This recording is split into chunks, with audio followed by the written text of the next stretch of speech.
Maganda. Ang ganda. Hello! Mga marites ni Dato. Nagluto ang aking mabuting asawa. Pero hindi pa siya tapos, naglinis pa siya. Nagluto yan ng ito. Ayan. Meron na kaming stock pang 1 linggo. Bangus.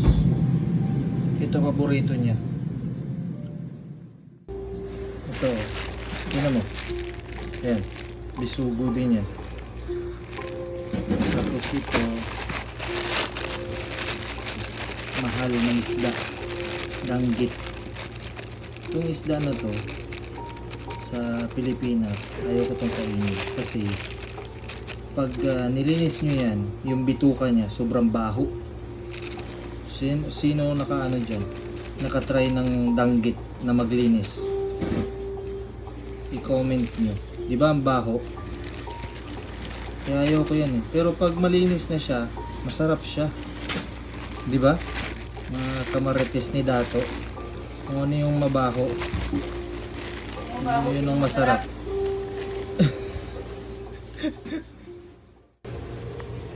Luto siya ng inay, pagkasarap ng niluto niya. Salmon yan eh.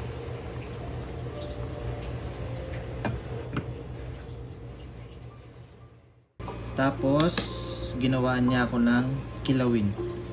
Pero alam nyo, hindi siya kumakain ng kilawin. Ang linis ng gawa niya. Oh. Yan. Hindi siya kumakain ng kilawin.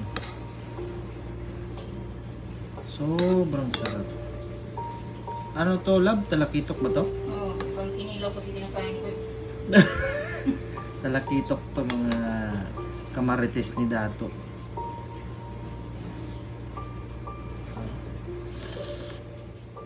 Sarap. Tara na, mga marites ni Dato. Mga una ta. Mga unata. Hindi ta, tanawa oh. Sarap. Salmon yan, request niya yan. Kasi mapili itong babae na to eh. Salmon lang ito kahit eh. Tingnan nyo, nilagay niya yun. Tinanggal niya yung ano ng bangus. Ito ba? Tapos nilagay niya. Yan lang ulam namin ngayon. Simple lang. Pero masarap. Bismillah. Ito yung siya gumawa nito. Ito naman request ko. Para sa akin sobrang sarap nito. Naglalaway na ako. Subo pa lang, ulam na. Sabaw. Ang sabaw oh. Lasa-lasa. Oh! Parang nakarating ako ng Switzerland. Hindi na. Tapos, yung salmon, grabe. Wallahi. Tara mga kamarites, kain tayo. Sobrang sarap. Maganda. Ang ganda ng pagkuha.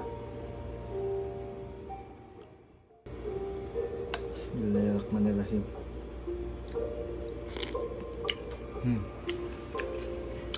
Hubong sarap. Grabe.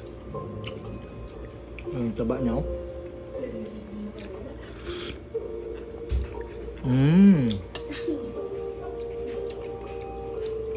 Alugbati. Kaya pag uwi natin, para tuloy akong si Bangag.